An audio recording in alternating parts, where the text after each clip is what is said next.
To me, this is not just another nation. It is not just one of the family of nations.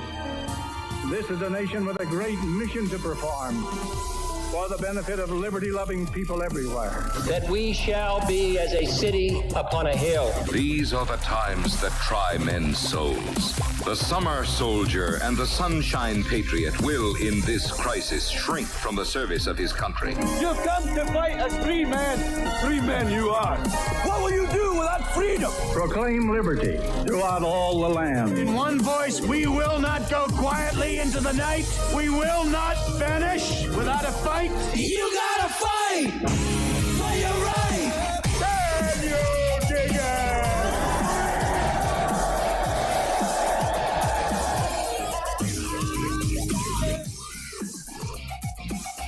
Good morning, ladies and gentlemen. Welcome back to another edition of Real News in your morning hour time slot. My name is David Shine Thompson, sitting over there beside me on your screen. What an awesome morning we have here, an awesome morning to be alive. Fantastic content, as you're seeing in the description section right there. Quick note here, Evernote is the tab, the link you'll see right underneath the title of this program. Click that. It's the better formatted version of the show notes that we'll be going through today. Also, I'm looking at it right now on my screen. Right there in the screen, you're looking at top right-hand corner, directly under the title, you'll see a little following tab. Click the following tab, and directly next to that, we received questions from a lot of our followers asking, hey, why can't I ever see when you go live? How come I never get these notifications? That little bell up there, that bell icon, if you hover over that or if you click on that, it'll give you an option to select all the notifications, any of that stuff. Click that all button. It'll let you know when we go live. Even if you just click the highlight buttons, it'll at least let you know when we go live. But the all button will let you know when we do all the things out here. David Shine Thompson, buddy, how you doing this morning, man? We had a good night last night. We really did, yeah. I'm still living off the energy from last night's stream that we did with all the great, contributors to Real News and volunteers with Americans for Prosperity. We did the stream last night on stopping state bailouts. Very successful. We had so many people shared the stream and liked it and put it on other people's pages, and I really think that at least in our little sphere here, you know, our 1 or 2 degrees of separation away from Real News and whatever, I think we really got the message out that that these state bailouts are negative, and we're going to stay on it over the course of the next, well, as long as they're debating it, hopefully over the course of the whole month, because it'll take that long.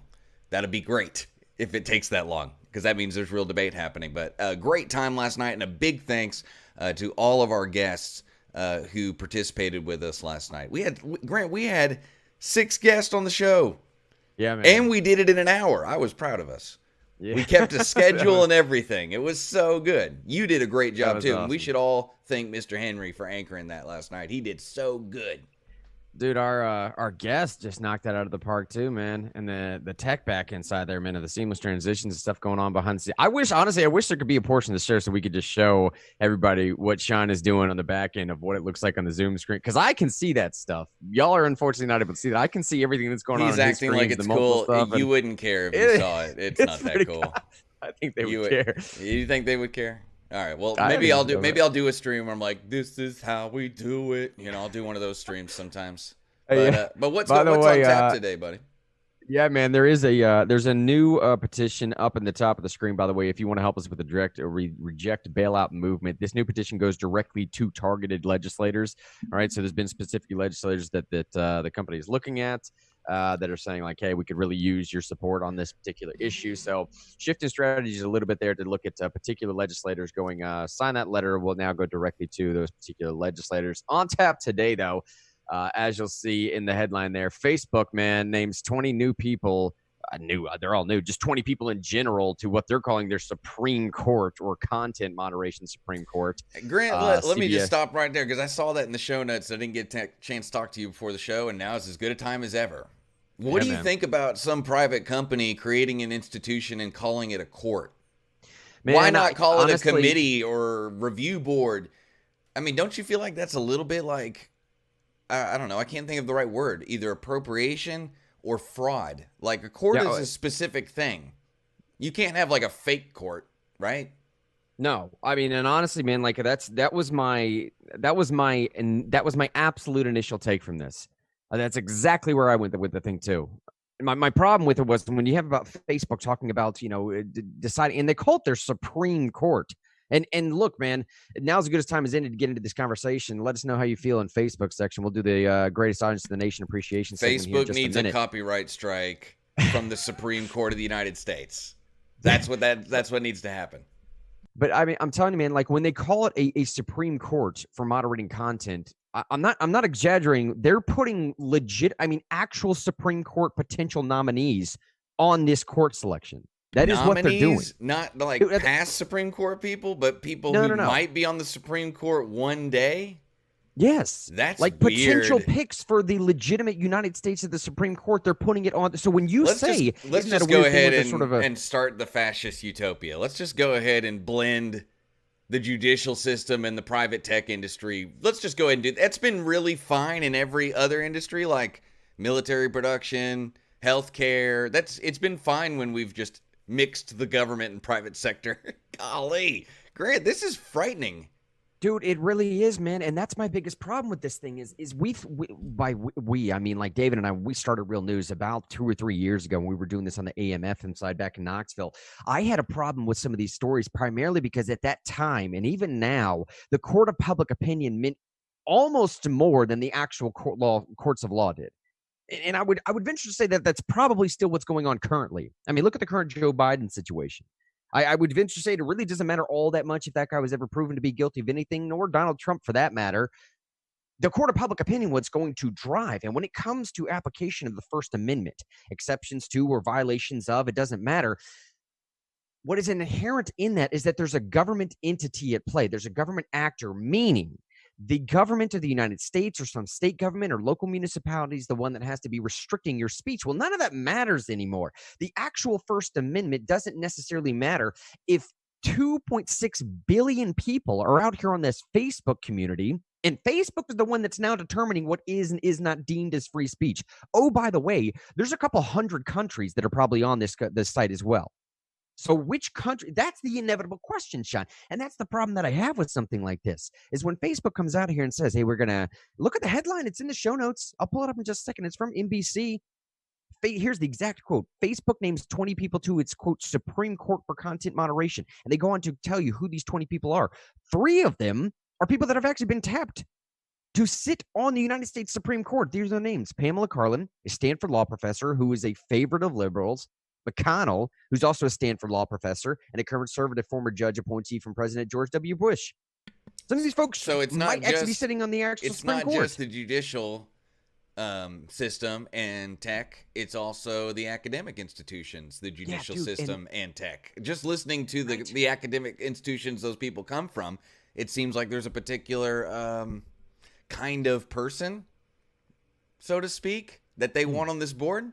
A certain kind of person, someone who's been educated the right way, that went to the right graduate school and went to the right jurisprudence school, and then maybe went to the right, what do they call those things that are after graduate school that aren't actually school? They're like institutes where you get commissions or indoctrinated. I can't remember like Rhodes. Rhodes is one of those where you go after you graduate. The Rhodes Scholar people. It's like a thing you go to after you graduate to get indoctrinated before you can enter into the market that you're trying to get in. It's where elites go after college, so other elites know that they're elites, and you don't have to do that when you go to Ivy League. But it's Mr. Henry. I want to clarify. We got some comments in the chat. That's why I jumped in. I should jump right to that. Kel says, I like the platform. I hate that they are censoring and putting together a board of censors. Daniel Snowden says, oh, good God, get over that. There's no confusion about that. Kind of like saying it's been bad for a long time. He's so funny. Let's see. Mike says, I hope some Hollywood stars are on the committee too. I know they all have our best interest at heart. That's pretty funny. But I don't know. So this worries me in the way that not yet. Like, I want to agree with Daniel Snowden that, yes, we've been dealing. And like you were even saying, Mr. Henry, we kind of essentially lost the First Amendment in the 2015 to 2017 culture wars. We lost our, 2014, 2017 culture wars. We lost our First Amendment because, like you said, it doesn't matter if I can go to the public square if essentially the societal public square is on the internet run by a private corporation that censors me.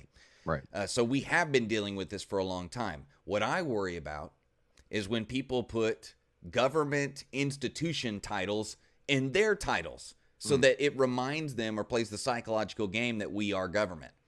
One of the most glaring examples that our audience can resonate with is the Federal Reserve, right? That's a private corporation that used a government-sounding name. And now everyone assumes after 100 years, it's literally been almost, just over 100 years, people assume it's government.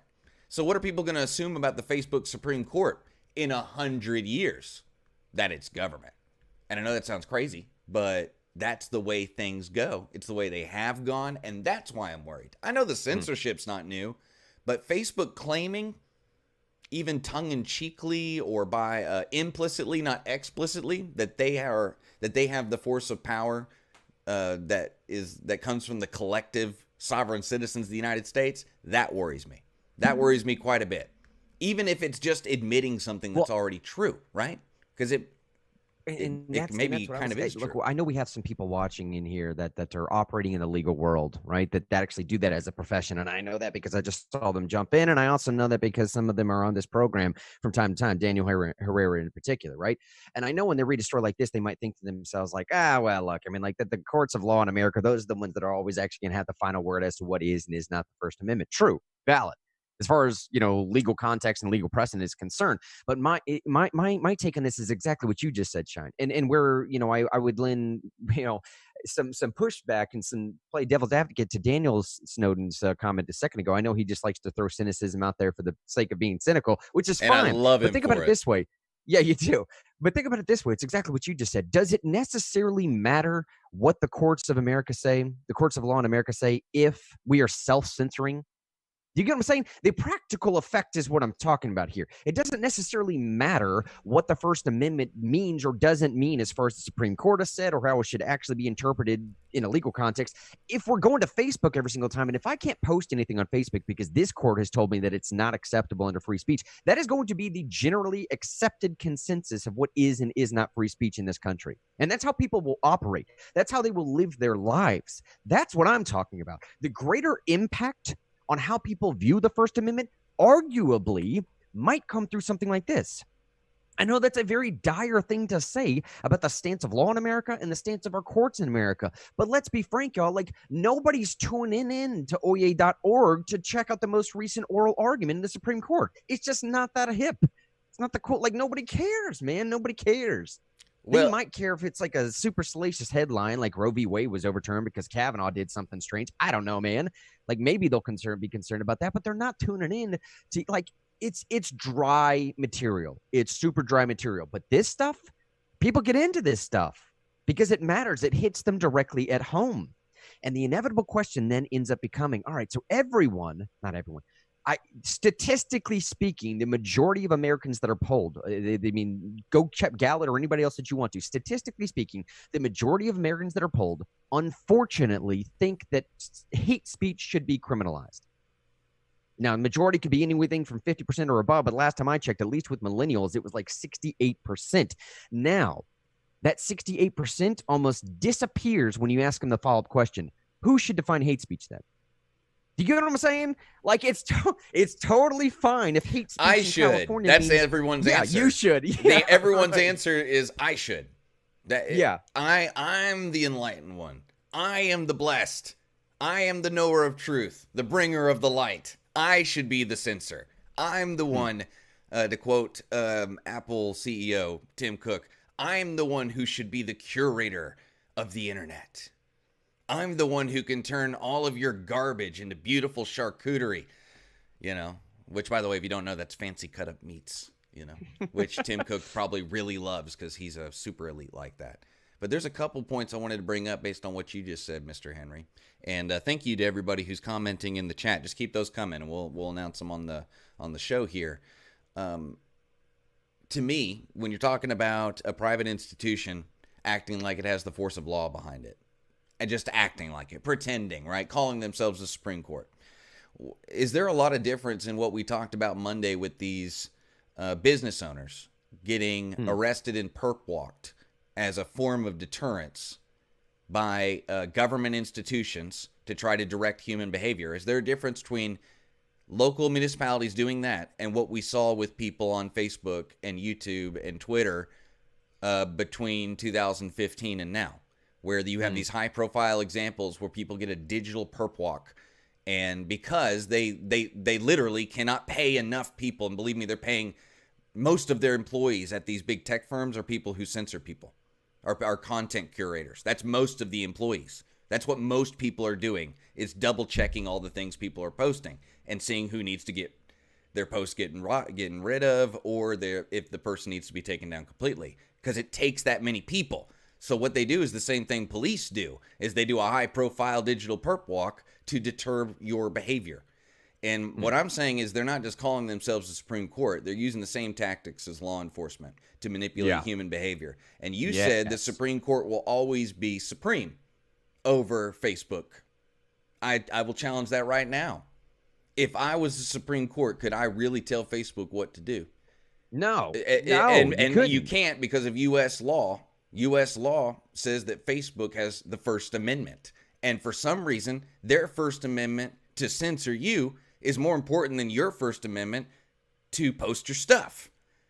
So I challenge that the Supreme Court is supreme over the Facebook Supreme Court, Mr. Henry, because of your legislators and the fact that they included something in a piece of legislation in the 90s that was for like Netscape Navigator, and Yahoo emails and blog posts about movies, and are applying it to something almost 30 years later like it's the same thing, because the legislators won't get off their butts and update legislation and protect your rights. But I just wanted to bring those up. They're acting like government, and I don't think our government under current U.S. law could actually restrain them. So I don't know if the Supreme Court is supreme. And I don't know, man. Look, honestly, bro, as we're talking about this, like I'm just catching myself right now. Again, vulnerability, breeding vulnerability, all that other nonsense I like to preach on. It's not nonsense. It's for real, because I'm about to do it. Maybe this is not a terrible thing, all right? Maybe in the sense of like, think about the weird analogy here, okay? But even for those that strongly detest Donald Trump, which is actually a sizable portion of our listening audience, believe it or not. For even those that detest Donald Trump, you would at least have to give him one thing, and agree with me on this, that the approach that he takes to American politics, this sort of brash, sort of unapologetic, it might be perpetual foot and mouth syndrome, I don't know, but he certainly doesn't apologize for anything. And he says stuff sometimes that is just so bombastic, it's so out there, you have to think like, what just happened? But it starts conversations, does it not, Shine? At least we're talking about stuff. I always fall back on this example, but when he basically, when he was asked, like, all right, so why are we getting out of Syria? And his essential answer, I'm only kind of paraphrasing here, his essential answer was like, they don't have anything we want. Like, they don't have any oil. Like, they don't have anything we need. So I'm not going to waste a bunch of money in American lives being over there. And whether you think that is worthy of the office, the reverence of the office of the President of the United States, doesn't matter. What does matter for me is that he said it.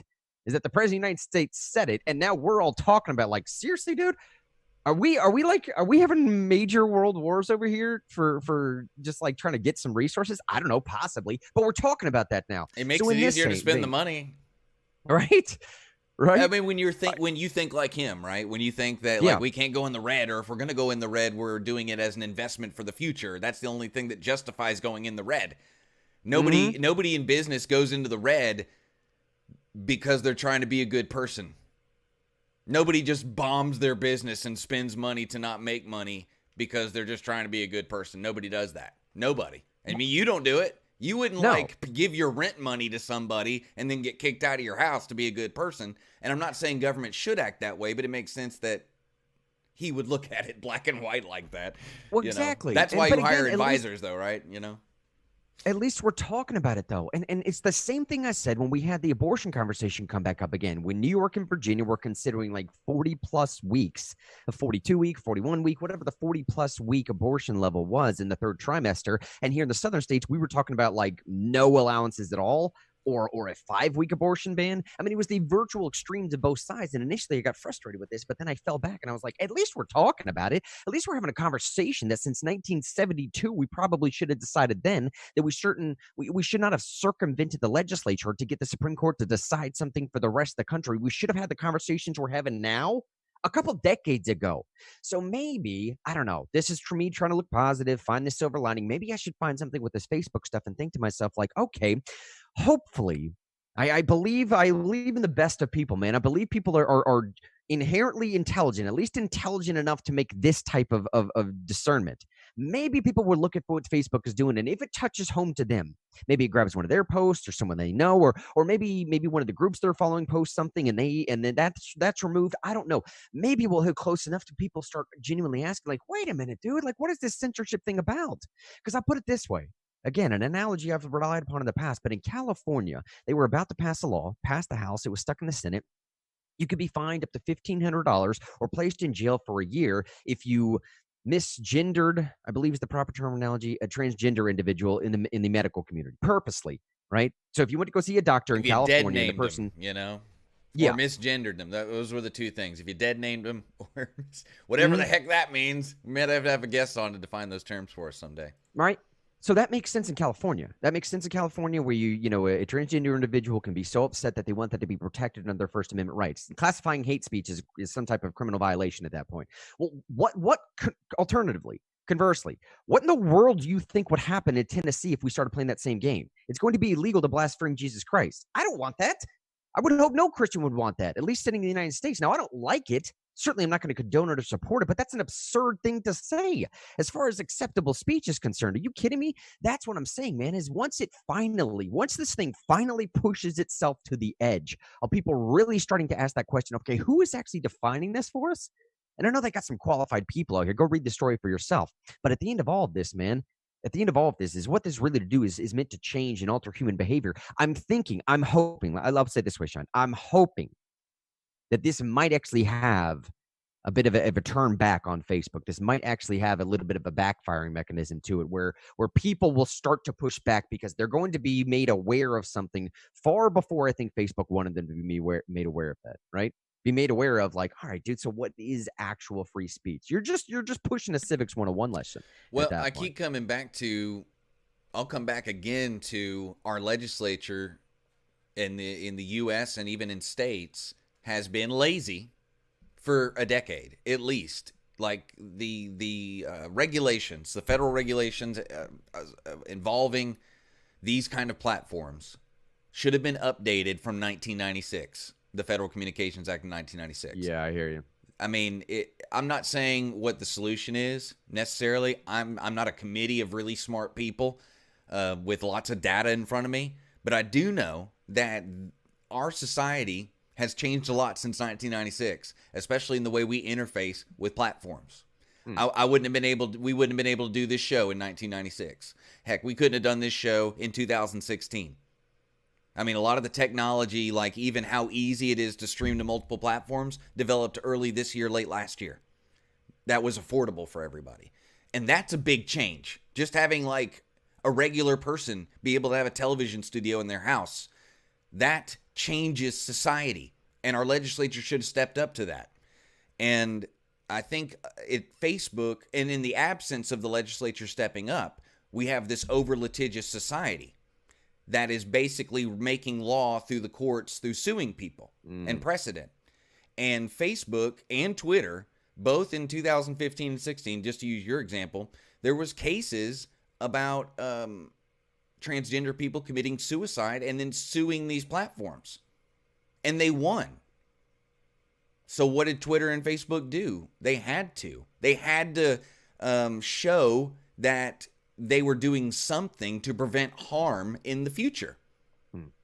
And what do we get? We get a solution that ends up restraining freedoms and is negative for everybody because it's a solution for a very small percentage of people who got their voice heard, who magnified their voice, right? They took action, interfaced with government, magnified their voice, and they got what they wanted to happen.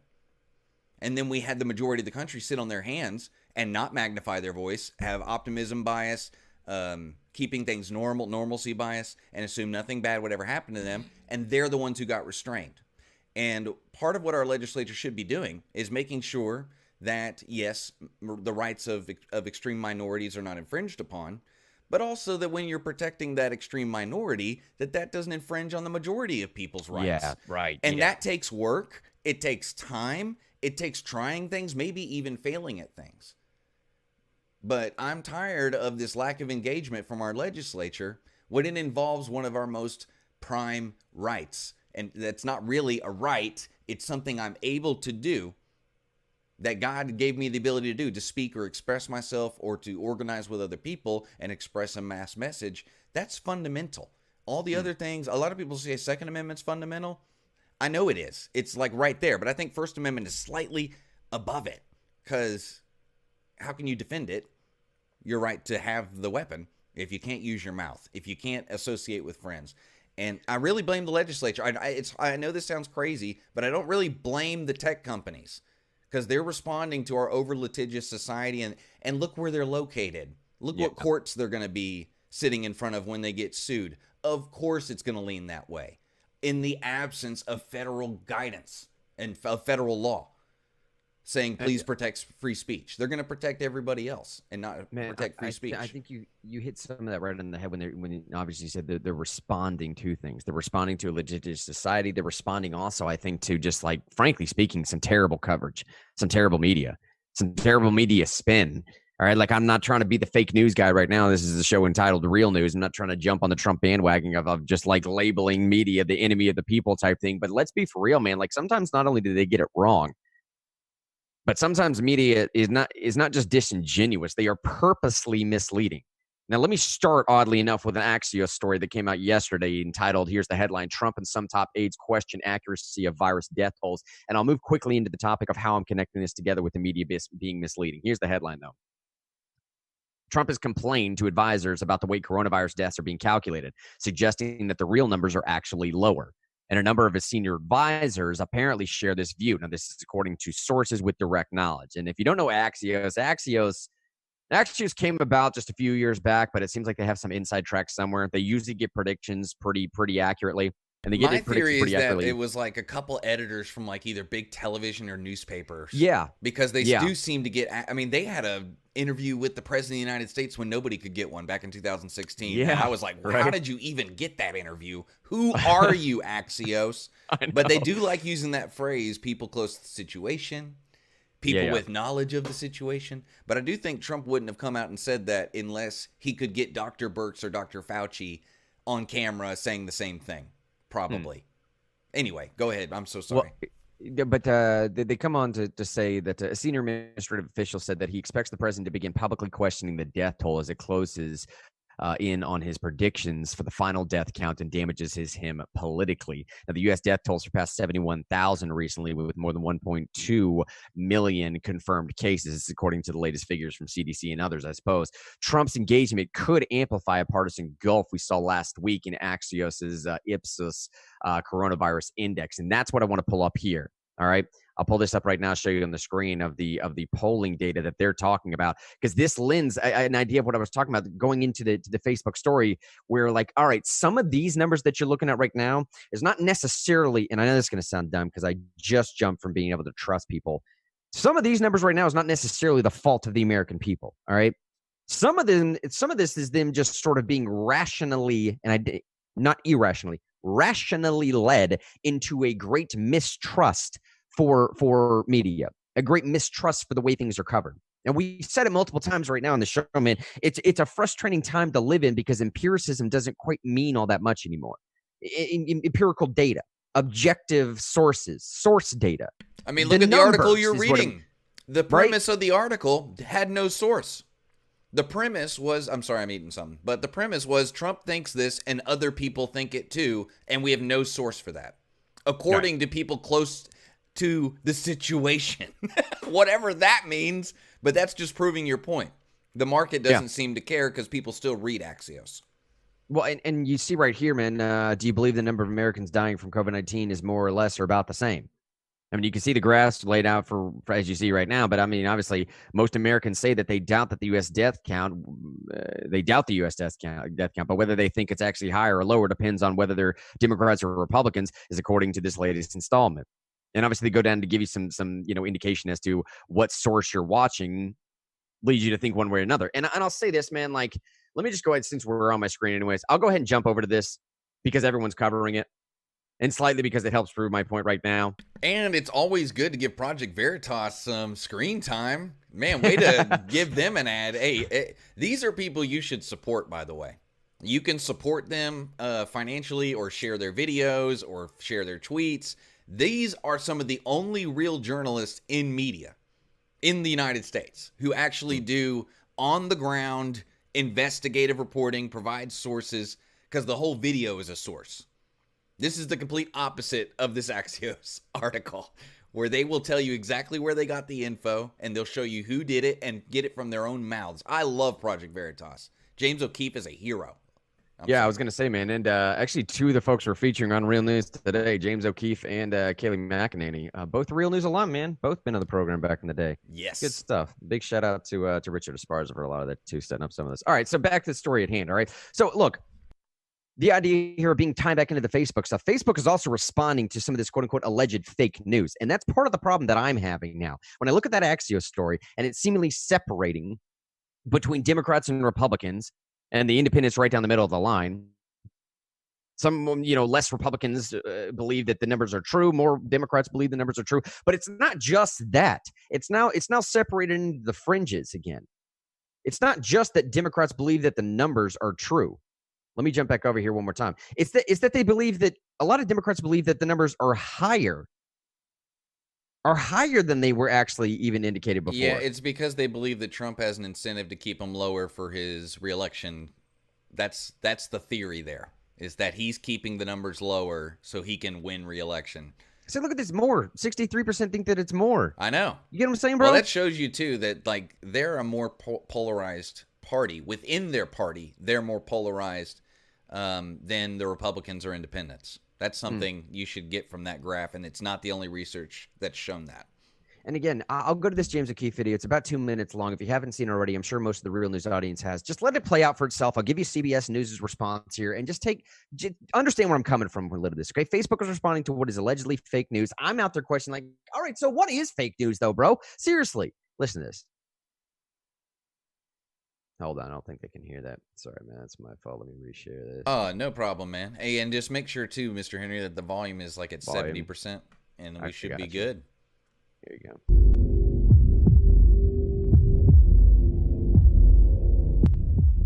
You're telling me you're 100% certain that CBS News Corporation, National, staged a fake event. They faked the news. They faked the reality and broadcasted that to all of their audience last Friday on CBS This Morning. 100%, absolutely. And apparently, the news crew wanted more people in the line because they knew it was scheduled. Well, we knew they were coming. We had no clue that we were going to have to, do fake patients. Gotcha. And did she tell you guys, hey, you're not actually getting tested? Yeah. Yeah, she did.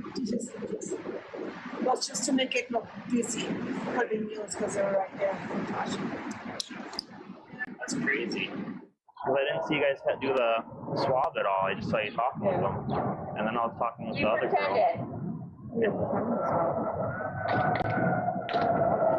There were a couple of real patients, which made it worse. They probably just wanted it to look busy. It's my guess. I'm James O'Keefe. O'Keefe. You see what just happened there, man, right? It doesn't take an outrageous amount of explanation. I mean, the video might have been a little bit choppy, but at least the audio was coming through. I'm hopeful. And look, this is all I'm saying in this. Let me start this whole chain off by saying, John, I am the first to fully acknowledge that selective editing takes place at Project Veritas. I have no problem admitting that at all. Oh, good. I actually asked James O'Keefe about. But he always releases the full video every time. He does every time he releases the source material. I actually asked James O'Keefe about that very issue, but the selective editing stuff when he was on the program. So I remain consistent to that the entire time. I just want to get that out of the way ahead of time because I know that is going to be the inevitable retort. And any good argumentation to start with, at least trying to rebut the initial, what you know is going to be that inevitable retort. With that being said, I get that this is a lot of selective editing. But the response from CBS was just absurd.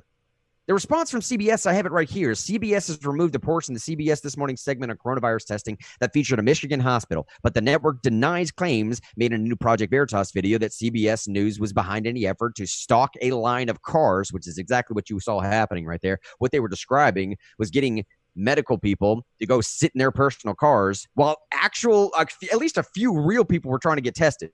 The majority of them apparently were folks that were just working at the hospital. That made it worse. Made it worse because the real people had to wait in line longer. The real people that were trying to get stuff actually done, trying to get actually tested that might have actual symptoms or, God forbid, may have had the actual virus, they had to just hang out while CBS could get a better B-roll shots. Here's CBS's response. They said instead the network said that the hospital, Cherry Health, informed us for the first time that one of their chief officers told at least one staffer to get in the testing line along with real patients.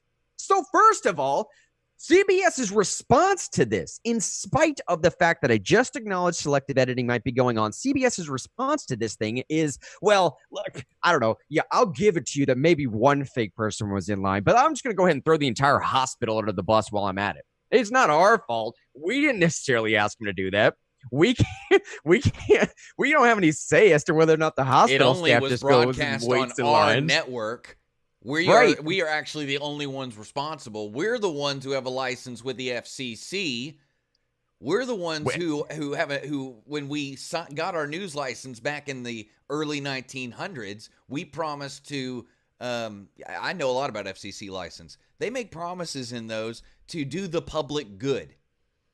They make promises like that. It's their license. They don't get to dump that on a hospital. And I want to point this out too.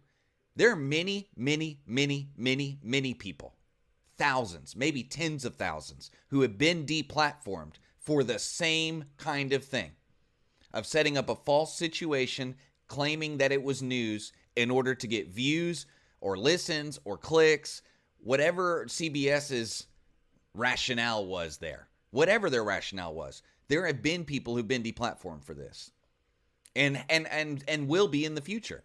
And I've never seen people talk about certain kinds of privilege. That's been a meme for over 3 years now. A certain kind of privilege, and I think there's no more glaring privilege in the United States than the elite privilege.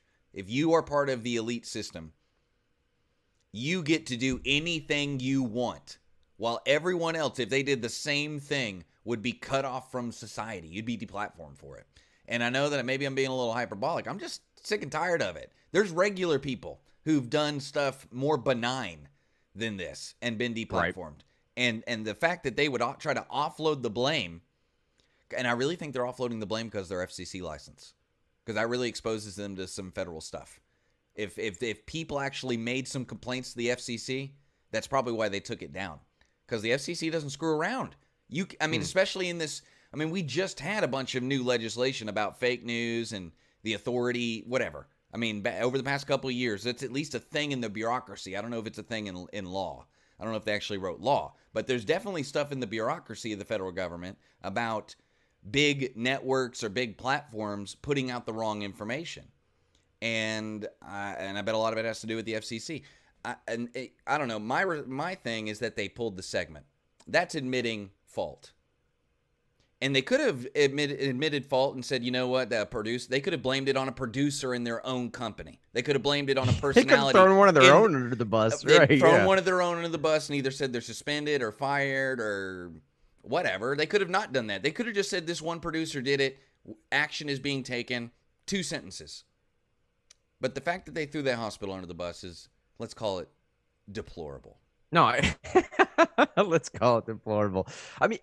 That's exactly what it is, man. Because I keep going back to, all right, so the CBS response, what am I supposed to think? That just like on an average random given day, that the hospital employees are just going to line up in a line to get tested for COVID-19 coronavirus just because that's what they do? I don't know, because they wanted to be a part of the B. They had some personal motivation to make the B-roll shot look better for CBS. That's also trying to make it a thing where regular people want to go get tested. They're trying to make that a thing because what's the implication? It's not a thing because people are not worried about it. See, and that's the deal. Man. That's where their bias is really just infecting everything they do. They have a certain opinion about the way they want the world to be, and then they go fake news to try to move Overton windows in order to make that a reality. And that's not why we have news companies. We don't have news companies to create new realities. That's what regular people are for. And then we so quickly forget when it happened the last time around. We so quickly forget that we saw just the same thing like a month or two ago, or 6 months ago, or a year ago. We so quickly forget that the publications that we now put so much trust in may have had problems in the past as well. Check out this clip right here from new White House press secretary. I personally think she just killed at least this response yesterday. Again, Real News alum on the program before when she was a national spokesperson for the RNC. Get out. I didn't know you had her on the air. Get out. Yeah, man. Yeah, she you had all the stars. Good. But listen to this response right here, man. This is right in the vein of what we're talking about today, and I think she does a great job. Listen here. Previous life, before you were press secretary, you worked for the campaign, and you made a comment, I believe, on Fox, in which you said President Trump will not allow the coronavirus to come to this country. Given what has happened since then, obviously, would you like to take that back? I'm sure everyone heard that, but in case you didn't, he asked, you made a statement before saying that that President Trump said that he will not allow the coronavirus to come to this country. Given what has happened now, would you like to take that statement back? First, I don't know what he's expecting to get out of this question.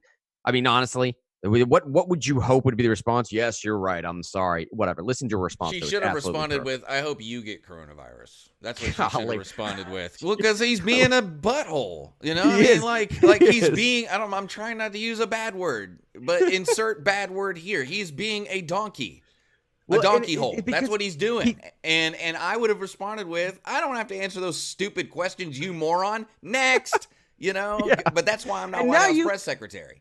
Now you know why Trump just is like, no, screw it, dude. No, because day one, he was over with it. Day one. And listen to her response, though, man. Listen to this. Well, first, let me note, I was asked a question on Fox Business about the president's travel restrictions. I noted what was the intent behind those travel restrictions, which is we will not see the coronavirus come here. We will not see terrorism come here, referring to an earlier set of travel restrictions. I guess I would turn the question back on the media and ask similar questions. Does Vox want to take back that they proclaim that the coronavirus would not be a deadly pandemic? Does the Washington Post want to take back that they told Americans to get a grip, the flu is bigger than the coronavirus? Does the Washington Post likewise want to take back that our brains are causing us to exaggerate the threat of the coronavirus? Does the New York Times want to take back that fear of the virus may be spreading faster than the virus itself? Does NPR want to take back that the flu was a much bigger threat than the coronavirus? And finally, once again, the Washington Post. Would they like to take back that the government aggressively? She's dropping the mic so hard. I'll leave you with those questions. Maybe you'll have some answers. She said, "I'll leave you with those questions. Maybe you'll have some answers, dude." You get what I'm saying? Yo, and of course, someone probably followed up with, "Well, we're not the press secretary of the United States of America." Like they always do. Wow. What that was unbelievable. And I think at the very least, whether you agree with her or not, she's going to be a decent press secretary, because that almost feels like that question was set up for her.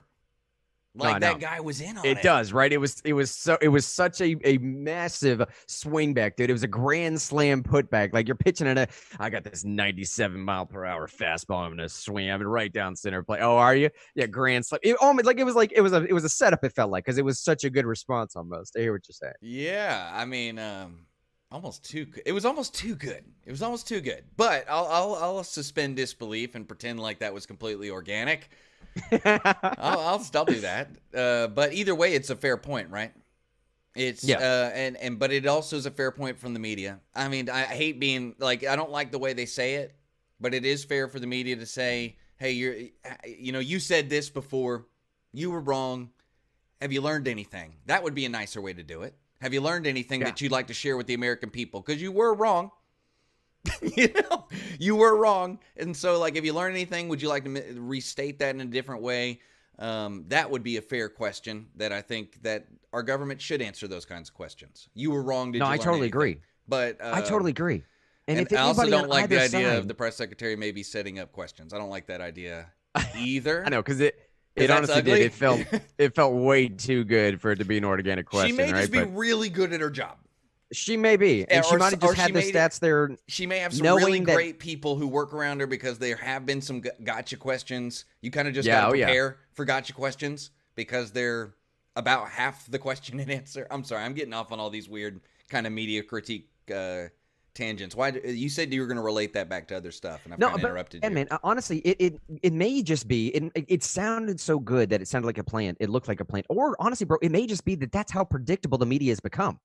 Like that's how much you can see through them now, right? Like the same, and Trump, because Trump has become so frustrated with it, the frustration, they're wearing this hypocrisy on their sleeve, almost that they're proud of it. And they are proud of it. A lot of them are proud of their own hypocrisy, man.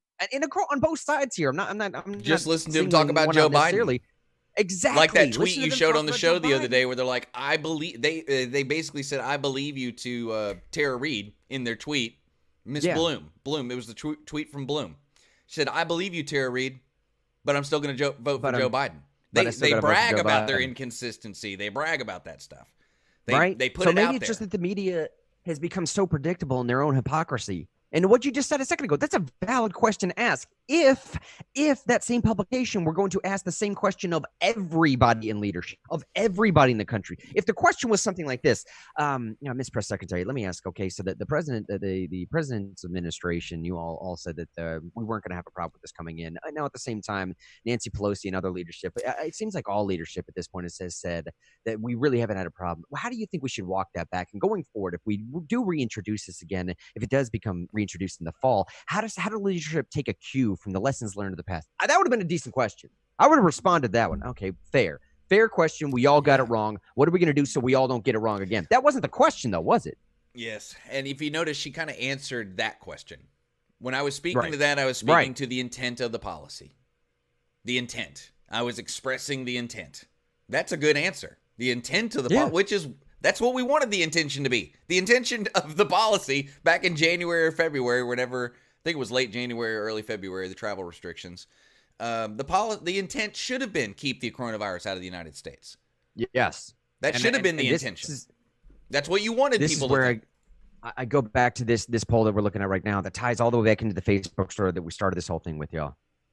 I think a lot of what we just laid out there, a lot of the CBS story from Project Veritas of CBS allegedly, now arguably somewhat provably actually setting up people that are not actually getting tested for the coronavirus in a car line so that their B-roll shots look better. And I'm sure what that is some,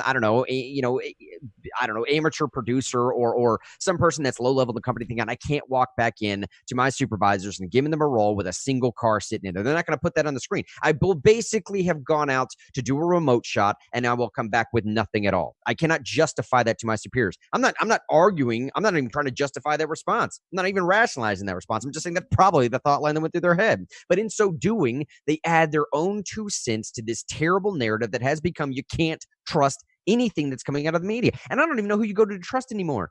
All that taken into consideration of what McEnany just did, of laying out like, okay, yeah, we got it wrong. But what about these 7 publications, NPR included in there, the 7 publications that also got it wrong? You can ask about that? Can anybody be honest about what's going on? Can we have any sense of consistency? I think when you take all that into account and you look at some stats like this, some of this starts to make a little bit more sense. Some of this starts to make a little bit more sense than why people are going back to this Axios article and saying that behind the scenes, the officials are saying that Trump has vented that the numbers seem inflated. And is actually apparently in these White House meetings has brought up New York's addition of more than 3,000 unconfirmed suspected COVID-19 cases to their death toll. Some members of the presidential team believe that the government has created a distorting fictional narrative and a distorting financial incentive for hospitals to identify coronavirus cases. Well, and we've already seen people in state leadership like Andrew Cuomo lie about certain needs, saying we'll need, I think the biggest example was we need 100,000 ventilators in the state of New York. They gave them 40,000, and I may be off on these numbers, and I'm really sorry if I am. But the general premise, I know for sure. They gave them like 40,000, and then several tens of thousands of those sat in storage and were never used. And then he complained that he didn't get the 100,000. And I think you can take that that's a little, I hope I explained it well, because I'm going to use it to explain other stuff. It's a little Rosetta Stone to look at this whole thing. There are definitely states that are inflating their problem to get more resources, or maybe not inflating their problem. I could even give them the benefit of the doubt and be saying, we are afraid it will get to this level, so give us more resources. But either way, I think there are states generally across all government services inflating certain issues. Ventilator was just an easy one. Some of these state bailout stuff, and I think a lot of it comes back to that. I think they're inflating numbers so they can get bailed out. I think they're inflating numbers so they can just get straight resources. They can get straight Axios is reporting right payments. here that Medicare is giving hospitals a 20% bonus for their treatment. I'm reading directly from the Axios article. Medicare is giving hospitals a 20% bonus for their treatment of coronavirus patients as a way to help them make up money for what they're losing because they've had to postpone a lot of non-coronavirus case care.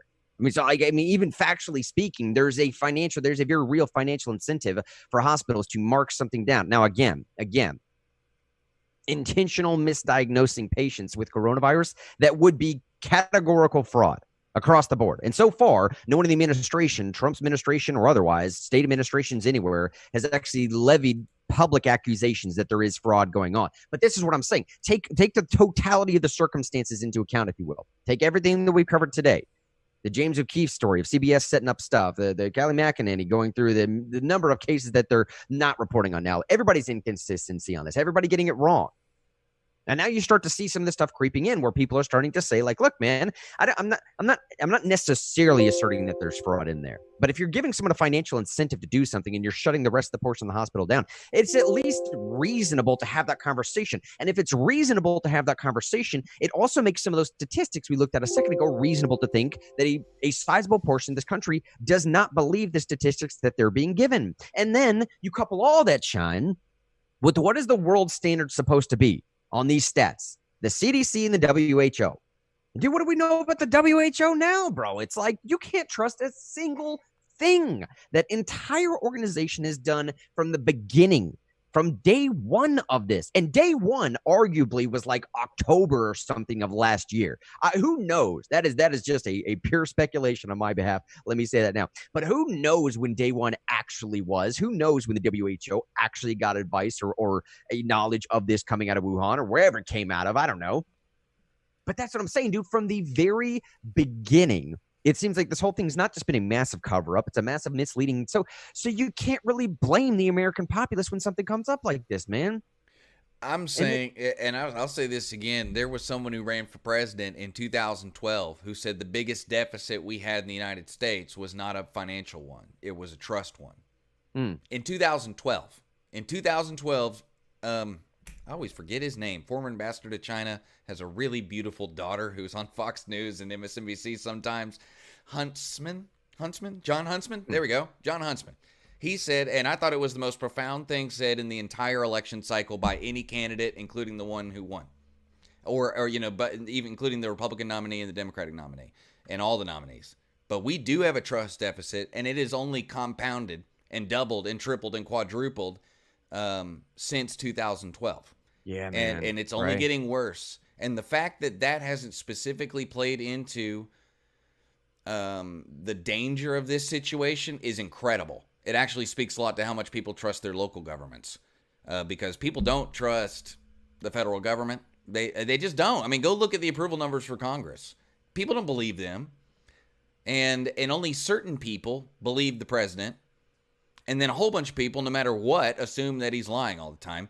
There's these weird kind of, if you're this person, this is how information will interface with you. Everybody's getting a little bit programmed, a little bit reactionary, and not using the old noodle up here. And a lot of that has to do with not being able to trust things. Because when you can't trust things, when it's unknown, right? That's when you start getting frustrated. That's when you get angry. I mean, that's why humans do a lot of violent things. Is because of the unknown. Because that's scary. Because as soon as you can get a handle on something, you can make a plan.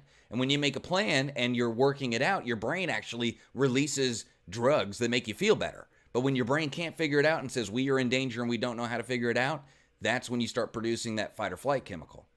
And you get into that not violent space, but it's the space you'd be in if you were being hunted or hunting.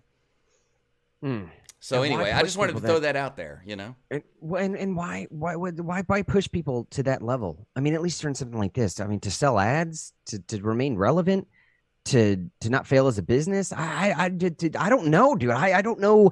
I mean, clearly I know. Obviously, everybody knows. I mean, like, it's been around for as long as human history's been around. I'm just questioning back to square one of what you just said, man. Like, why push people into a fight or flight type of situation? Because then what ends up happening is what, finishing the show with this story today, we end up having people that own hair salons in Texas that will stay open in defiance of these orders because they feel like they've been pushed into defending themselves and their family. And I can't put give everybody the updates on that story, because we covered it pretty hard, and there's been some great updates, including an update from the Texas Attorney General. Yeah, that's actually what it was. Pulling the story up right now. Here, I'll put up. Well, as you're pulling up, I'll do a little review of the original story. You had it was the salon owner, right? Not the bar owner. Yeah, the salon owner. Salon owner, right? Yeah, and she was arrested for cutting hair, and then the judge, they couldn't convict her. So the judge said, you just need to apologize because I can't actually convict you. I don't know if that's what happened, but it seems like that's what happened. And she said, I'm not going to apologize for trying to make money. Are you kidding? And then she got put in jail for 7 days for contempt. And now her story went viral, and we have a response from the Texas Attorney General, and I'm assuming others, and Grant is ready with that update. Yeah. And this is obviously what Shine just described yesterday, or just a second ago. This happened earlier or late last week, I believe, and we're just now getting updates in the story. She was sentenced to 7 days in jail and a $7,000 fine. 7 days in jail and a $7,000 fine for exactly what Shine just described, because she wouldn't apologize. Apparently, if she would have apologized, all would have been forgiven and she could go back home. Now, updating the story. Kiss the ring. Just kiss the ring. Just bow. And everything will go away. How many movies have you seen that? I mean, as I'm saying that, think of all the movies where you've seen this lord or king somewhere, or some priest, god person who's like, all will be forgiven if you bow and kiss the ring. That's what that judge was saying. That's what exactly. I have no force of law. I have no force of law, but I do have this fancy robe, and I'm not trying to make fun of judges. I'm making fun of people who think their office or their institution is the same thing as them. It's not. It's not the same thing as them personally. And that's what this woman did, in my opinion. And I'm just a regular Joe. But anyway, I'm burying the lead. I'm so sorry. No, I'm glad we went hard on this yesterday. I really am glad we went hard, because it was a slight risk in risking what are the state attorney general in Texas and what is the governor going to come back in response to this? Because if they came back and said, like, no, well, we agree, we might have had to come back and say, like, we went hard yesterday and we were wrong. But no, with the backing of Republican governor, I'm reading from the headline that y'all are seeing on your screen right now. With the backing of Republican governor, the Texas attorney general is urging Dallas judge to free the salon owner he jailed Tuesday. It was Tuesday of this week, I suppose, after she refused to apologize for keeping her business open in violation of the governor's order.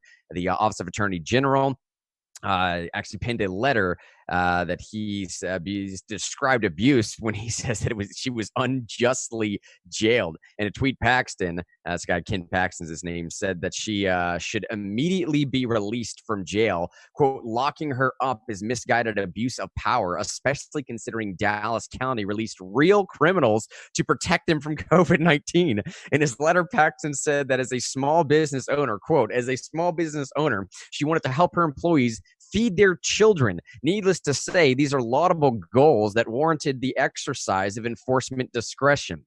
right? That's the attorney general going on. Now, if that wasn't enough, Republican Governor Greg Abbott said that he joins the attorney general in, quote, disagreeing with the excessive action by the Dallas judge. Here's his exact quote. As I have made clear through prior pronouncements, jailing Texans for non-compliance with executive orders should always be a last available option. Compliance with executive orders during this pandemic is important to ensure public safety. However, surely there are less restrictive means to achieving that goal than jailing a Texas mother. And if we said this, we were talking yesterday, Sean, about how like maybe we should be worried about the $7,000 fine because she's, getting close to going out of business. You can't pay her employees and having to furlough people. And you called it. I think you were the one who predicted she's going to do fine on GoFundMe and probably have more money than she's ever had in her life. She's at $300,000 right now. Yeah, so she's fine. $300,000, she'll be all right. Yeah. So I'm pretty sure I know that this judge is probably a middle-aged woman. Let me tell you why. Because this woman's really pretty. If this had happened to a short, ugly, fat guy, we wouldn't be having this story right now. I hate saying that, but it's real. We live in the world of the internet, right? We live in the world of Facebook, YouTube, Twitter. It's all about images. And that may seem unfair to say. And maybe the thing about saying she's a middle-aged woman, too, is unfair, too. But, I feel like, what an idiot judge. And I called it yesterday, that this would not end in anything but this judge's power being decreased. And this happens all the time. Where people exert authority where they shouldn't, it doesn't increase their authority. It decreases it because people voluntarily follow your authority. Voluntarily. I don't care if there's law. And I know people in law don't like me talking about this because they like to think of the law as set in stone. But judges need to realize, especially in an emergency situation where it is, in that article you had pulled up there was the word tinderbox. That's where we are right now. You don't do stupid things like tell a really pretty woman who can go post on Facebook, oh, woe is me, a mother, a business owner, in this time period, apologize to me, not to the state, apologize, because it's a contempt order. It's apologize to me, the judge. And this will, getting you've been involved in law, Mr. Henry. Tell me if I'm wrong. The governor getting in the news and criticizing your ruling, the attorney general of the state you live in criticizing your ruling, that is going to affect future rulings. Oh, for sure. Oh, yeah. And it's not nearly as bad as an appellate court saying that your ruling was bad. It's not that bad, but it's pretty bad. And to pretend that public opinion and the things politicians say don't affect judges, you're insane. I know that people in the law like to pretend like that's the case because everything in the law happens in a vacuum, right? That's not true. Just, look at what we saw with them investigating Trump. How many people got arrested for doing things in public that could affect a trial? I don't know. I go back to this person tried to exercise authority that she really didn't have, and it decreased her power. And institutions should learn from that. You can't arbitrarily enforce things like that. And I think, too, she didn't just decrease her power. She decreased the power of these county judges across the state of Texas as well. And I don't know if you know this, Mr. Henry. Maybe you do. But in Texas, judges are a little different than Tennessee. Judges have a lot more power. They're almost like they share some powers with the executive branch in some parts of Texas. So saying decreasing power of judges is reorganizing the political power of the state. And I know it's only a little bit of power taken away. But when someone important criticizes you, I don't know. I think it was a huge mistake, and she'll be paying for it for the rest of her career. Absolutely. Absolutely she will, man, because she's now sort of tarnished the reputation of that position for the entire state. She's actually tarnished a lot of the entire state's reputation as far as is considered amongst the rest of the states. Because Texas likes to be considered a freedom-loving type of bush-driving type of whatever you want to say type state thing, man. And all by the way, that judge was a dude, supposedly, so there you go. I was wrong. But I will say, ending with a few comments from Facebook here, and then just one headline I want to tap because I didn't actually brief the story. It's just the headline was somewhat uplifting to me. Whatever. Eric says in Facebook a second ago, there is a group of sheriffs around the country who have started a group that concentrates on defending the Constitution.